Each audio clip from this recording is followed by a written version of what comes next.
Galileo Galilei.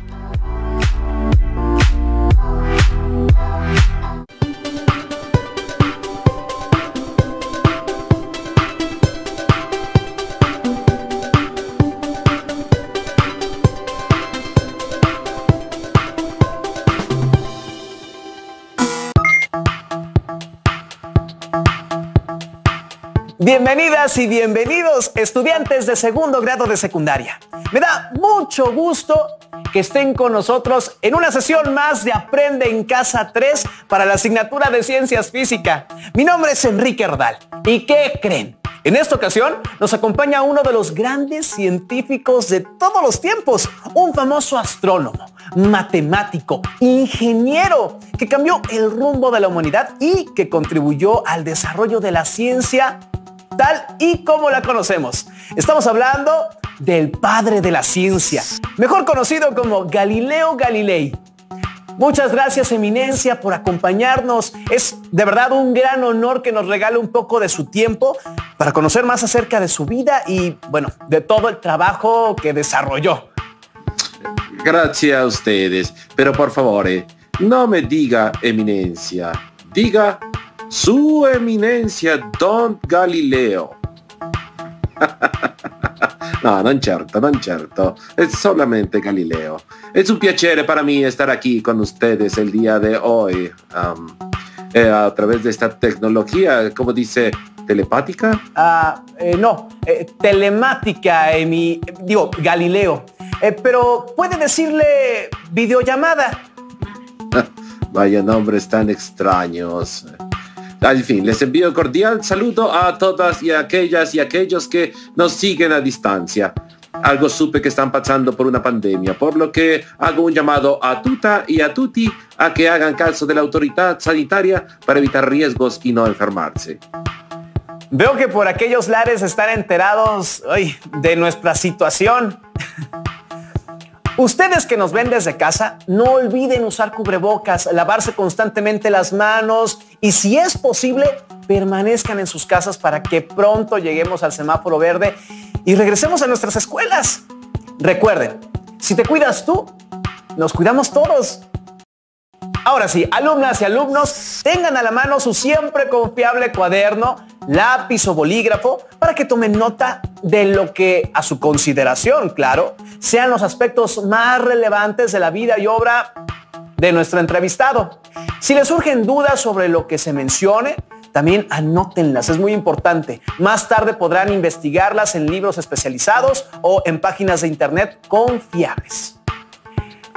Galileo, ¿le parece si iniciamos la entrevista? Chiaro. A ver si me recuerdo algo. Hace 500 años que no estoy ahí, pero andiamo. Tengo entendido que usted fue, el mayor de 7 hermanos y que nació a mediados del siglo XVI en la ciudad de Pisa, Italia, región que se conocía como el Ducato de Toscana. ¿Cómo fue su infancia? Bueno, pues yo nací el 15 de febrero de 1564. Yo recuerdo una infancia llena de música. Mi padre era el gran compositor Vincenzo Galilei. De él heredé el gusto por la física, por las matemáticas. Mi madre fue Giulia Amanati, una artesana. Éramos muchísimos en la familia, muchos hermanos. Por lo tanto, mi madre no podía hacerse cargo de todos. Así que cuando yo cumplí 10 años, me encomendó a Jacopo Borghini, quien se encargó de que yo recibiera una buena educación en un convento en Florencia. ¿Eso quiere decir que estudió para convertirse en religioso? No. Estudié ahí hasta los 15 años. Mi papá aprovechó que tuve una infección en los ojos para sacarme de esta escuela y un par de años después me mandó a la Universidad de Padua. Ya veo. ¿Fue ahí donde estudió física y matemáticas? No propio. No exactamente. En realidad mi padre me mandó ahí para que estudiara yo medicina. Pero no pasó mucho tiempo para que yo me diera cuenta de lo que en realidad me gustaba era la física, las matemáticas. Sí. Me gustaba leer a filósofos y matemáticos griegos como Euclides, Pitágoras, Platón, Arquímedes. Me hicieron perder todo el interés en la medicina e interesarme totalmente en las matemáticas y la física. Vaya. Cuando cumplí 25, me convertí en catedrático de matemáticas en la Universidad de Pisa. Galileo, ¿fue en esa época en la que hizo sus famosos experimentos en la torre, la torre inclinada de Pisa? No, eso nunca pasó. Fue una leyenda, un invento de Vincenzo Viviani. Es cierto que hice molti esperimenti, pero nunca en la torre de Pisa. Junto con algunos compañeros, desde una ventana bastante alta de nuestra casa, tiramos 2 piezas diferentes, una de plomo, una de madera, desde la misma altura y con la misma fuerza. La bola de plomo cayó al mismo tiempo que la de madera. Hicimos el experimento no una vez, sino muchas, siempre con el mismo resultado. Esto iba en contra de lo que había dicho Aristóteles y que se había mantenido como cierto durante 1500 años. Este experimento, se ha repetido miles, quizá yo creo que millones de veces con diferentes materiales livianos y pesados. Muchos detractores sobre la caída de los cuerpos ponían de ejemplo una pluma y un martillo de acero. Si dejamos caer una pluma, será evidente que el aire evitará que la pluma caiga en línea recta, por lo que llegará al suelo mucho después que el martillo. Una posible solución para comprobar que una pluma y un martillo caen al mismo tiempo, si es que caen desde la misma altura, sería colocarlos en una habitación sin aire. Lo que no resulta fácil y sería muy costoso. Afortunadamente, en 1971, el astronauta David Scott realizó una versión del experimento en la Luna durante la misión del Apolo 15, dejando caer una pluma y un martillo de sus manos. Debido a la falta de atmósfera lunar, no había ninguna resistencia en la pluma, la cual tocó el suelo al mismo tiempo que el martillo. ¡Qué maravilla! No sabía que mis experimentos hubieran llegado hasta la Luna. Galileo, el resto de sus descubrimientos también los hizo mientras era profesor en la Universidad de Pisa. No. En Pisa solo estuve hasta 1591.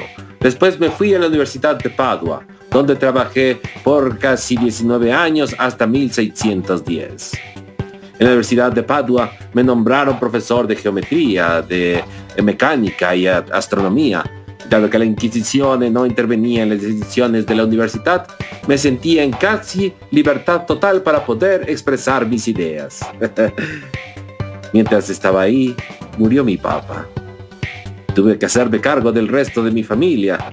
Económicamente no me iba tan bien, así que tuve que dar clases particulares, algo así como de regularización, para que vean que no es nuevo esto de que la gente no entiende las matemáticas. Lamento escuchar lo de su padre y lo de su situación económica, pero supongo que no todo fue tristeza en esa época, ¿o me equivoco? No, claro que no. Por ese tiempo conocí a Marina Gamba. Marina, era tan bella. Con ella tuve 3 hijos, Virginia, Livia y Vincenzo. Fue una buena época, sí. Y no solo a nivel personal, no. En esos años, en 1604 para ser preciso, descubrí lo que se conoce como la ley del movimiento uniformemente acelerado. Observé una nova aparecer y desaparecer en el cielo. Demostré que los proyectiles trazaban una trayectoria parabólica, aunque debo decir que me faltó matemáticas para demostrar mi descubrimiento. También construí mi primer termoscopio, que no es más allá que un aparato que permite medir cualitativamente los cambios de temperatura. Y por último, estudié el comportamiento de los imanes. Cerca de 1609, comencé a observar el cielo con un nuevo dispositivo llamado el telescopio. ¡Vaya! ¿Podría contarnos cómo es que inventó el telescopio? Creo que eso es un malentendido. Yo no inventé el telescopio, pero sí lo mejoré. En mayo de 1609, un antiguo alumno mío me envió una carta contándome sobre la existencia de un telescopio que permitía ver los objetos lejanos. Ese aparato lo había fabricado Hans Lippershey en Holanda y con este telescopio se podían ver las estrellas que eran invisibles a simple vista. ¡Ja! ¿Te imaginas lo maravilloso que fue mirar el cielo por primera vez a través del telescopio? Yo mejoré el diseño del telescopio. Logré que aumentara 6 veces el tamaño de los objetos que se observaban, lo cual era el doble de lo que lograba el diseño original. Además de que la imagen ya no se veía de cabeza porque pude colocar una lente divergente en el ocular. Y confieso que en las mejoras a ese aparato me dieron un poco de fama, además de una pequeña fortuna, lo cual hizo que me librara de algunos problemas económicos que tenía, sí. Galileo vio lo que consideró montañas y cráteres, pruebas de que el satélite natural, la Luna, al igual que nuestro planeta, era un cuerpo rocoso y lleno de irregularidades en su superficie y no una esfera impecable hecha de éter como se sostenía en aquel entonces. Esas observaciones pusieron en entredicho las tesis aristotélicas tradicionales sobre la perfección del mundo celeste, que residía en la completa esfericidad de los astros. También pude observar Saturno. Noté que tenía una especie de apéndices extraños, parecidos a 2 asas. Según me contaron, medio siglo después de que observé este fenómeno, el matemático, físico y astrónomo holandés Christian Huygens descubrió que esas asas eran en realidad anillos. Pude observar Júpiter con mi telescopio, ahora de 8 aumentos, y vi que estaba rodeado de lunas y que constituía un sistema parecido a lo que debería ser el sistema solar. Observé lo que en un principio pensé que se trataba de 3 estrellas cercanas al planeta que formaban una línea que lo atravesaba. La segunda noche de observaciones noté que esos cuerpos parecían haberse movido en otra dirección. Noches después apareció una 4ª estrella y después de una semana de observaciones había visto que los 4 cuerpos celestes nunca abandonaban la vecindad de Júpiter y parecían moverse con él, cambiando su posición respecto a las otras estrellas y al planeta. Galileo determinó que lo que había estado observando no eran estrellas, sino satélites planetarios y publicó sus conclusiones en su obra titulada Siderius Nuncius en marzo del mismo año. Galileo llamó originalmente a las lunas de Júpiter planetas medicianos, en honor de la familia Medici, y se refirió a ellas con los números 1, 2, 3 y 4. Ese sistema se emplearía durante 2 siglos hasta que se adoptó la denominación dada por el astrónomo alemán Simon Marius: Io, Calisto, Europa y Ganímedes. Las observaciones sobre los satélites de Júpiter y constatar que Venus pasa por fases similares a las de la Luna terrestre confirmaron la validez del sistema heliocéntrico de Copérnico, que defendía que la Tierra no es el centro del sistema solar. Eso me trajo algunos problemas. Mucha gente seguía creyendo que la luna, las estrellas, los planetas, hasta el sol giraban alrededor de la Tierra, pero mis observaciones me decían lo contrario. Esto también iba en contra de lo que decía Aristóteles y lo que pensaba la Iglesia Católica. Un año después de publicar mi libro Siderius Nuncius, el que se convertiría en el Papa Urbano VIII, me recibió para que le diera a conocer todos mis descubrimientos astronómicos y finalmente el Colegio Romano confirmó que mis observaciones eran correctas. Sin embargo, no tocaron el tema de que todo giraba alrededor del Sol. Otro descubrimiento que refutaba la perfección de los cielos fue la observación de manchas en el Sol. ¿Puede contarnos un poco más sobre lo que pudo observar en el Sol? Realicé observaciones a principios de 1613 y pude concluir que el Sol tenía manchas. Algunos observadores sugerían que estas manchas eran planetas que pasaban frente al Sol, pero de ser cierta esa teoría, entonces esas manchas tendrían que tener la misma forma, el tamaño, pero yo pude observar cambios en tamaño y en la forma.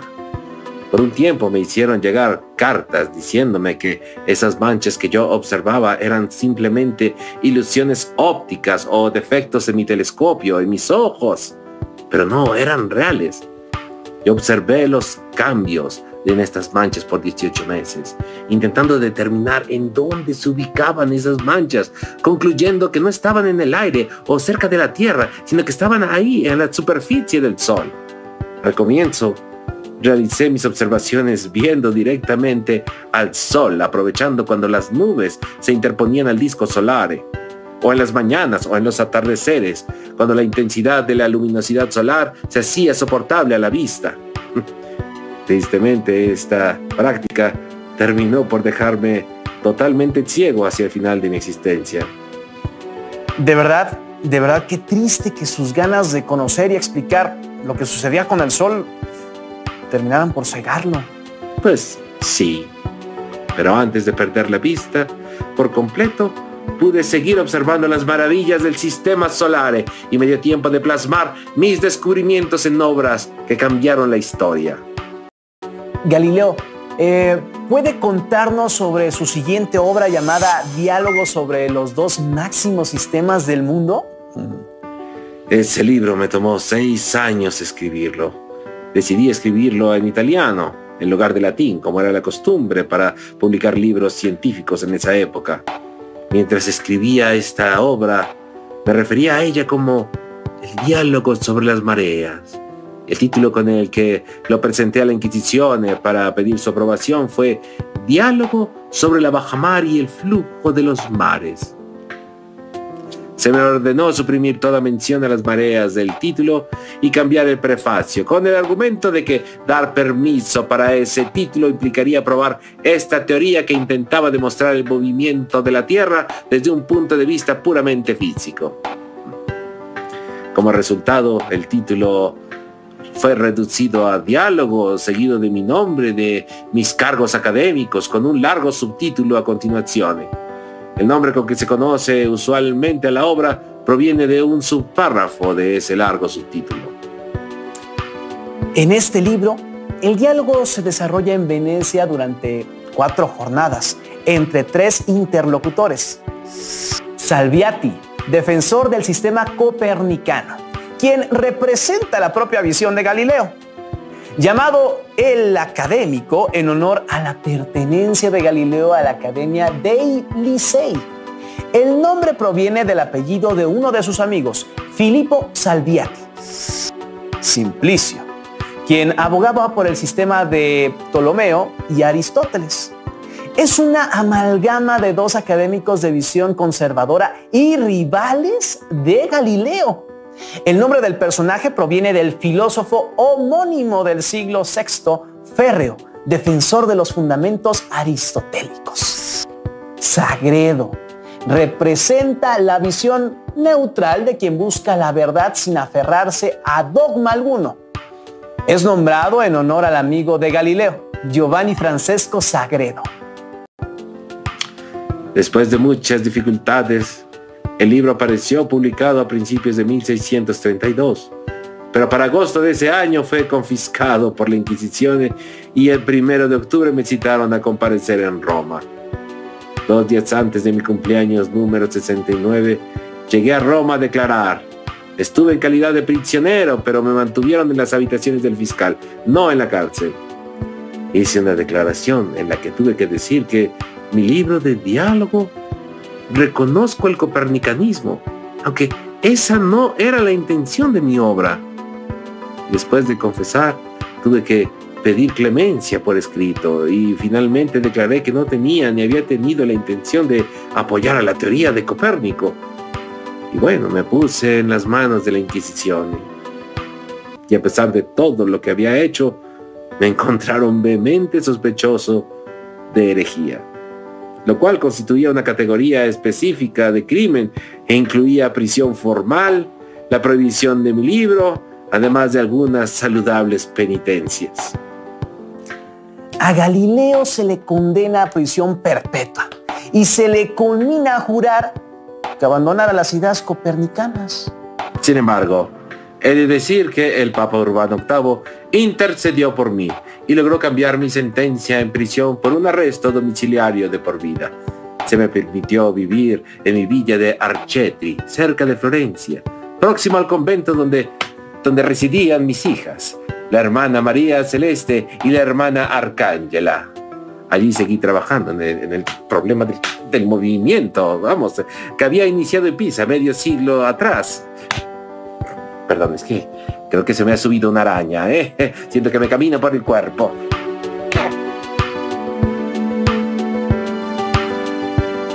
Creo que ya está. Sí, creo que le... ¡Oh! Y sin embargo, se mueve. ¡Ayuda! ¡Auxilio! Creo que debo ir a tomar un baño. ¡Hasta la próxima! Giuseppe Baretti, un escritor y crítico de la ilustración italiana, afirmó que después de la abjuración, Galileo dijo la famosa frase "Eppur si muove", y sin embargo, se mueve. Pero según se cree, es poco probable que Galileo pronunciara esa famosa frase en ese momento, ya que no se encontraba en situación de libertad. Y sin duda era desafiante hacerlo ante el tribunal de cardenales de la Inquisición. El texto de la sentencia fue difundido por doquier. La noticia llegó hasta Alemania y Bélgica. Muchos científicos de la época, entre ellos René Descartes, pensaron que Galileo era la víctima de una confabulación de los jesuitas. Galileo permaneció confinado en su casa de Florencia desde diciembre de 1633 hasta 1638. Allí recibe algunas visitas, lo que le permitió que alguna de sus obras en curso de redacción pudiera cruzar la frontera. Estos libros aparecieron en Estrasburgo y en París en traducción latina. El último libro que escribiría Galileo sería Discursos sobre dos nuevas ciencias. En él establece los fundamentos de la mecánica, que marca así el fin de la física aristotélica. Terminará este libro justo antes de perder la vista en el ojo derecho, el 4 de julio de 1637. En enero de 1638, Galileo pierde definitivamente la vista. Por aquel entonces, Dino Peri había recibido la autorización para vivir en casa de Galileo y asistirlo junto con el padre Abroghetti, que tomará nota de la sexta y última parte de los discursos. Esta parte no aparecerá hasta 1718. Galileo, entre tanto, recibe la autorización para instalarse cerca del mar en su casa de San Giorgio. Permanecerá allí hasta su muerte rodeado de sus discípulos, trabajando en la astronomía y otras ciencias. Unos días más tarde, el 8 de enero de 1642, Galileo muere en Arcetri, a la edad de 77 años. Su cuerpo es inhumado en Florencia el 9 de enero. Sus restos descansan en su mausoleo construido en su honor, dentro de la iglesia de la Santa Cruz de Florencia, Italia. Por todo lo anterior, la importancia de Galileo Galilei, sus descubrimientos y sus aportes se siguen sintiendo hasta nuestros días.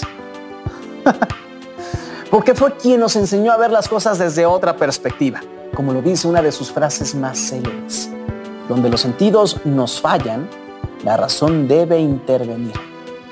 Y él lo hizo de tal manera que el mundo ya no fue el mismo. Esperamos que hayan disfrutado esta entrevista y les invito a reflexionar acerca de las circunstancias que rodearon la vida de este gran personaje. Agradecemos la compañía de Galileo Galilei y a todas y todos los que nos ven desde su casa. Les invitamos a que sigan los contenidos de Aprende en Casa. ¡Hasta luego!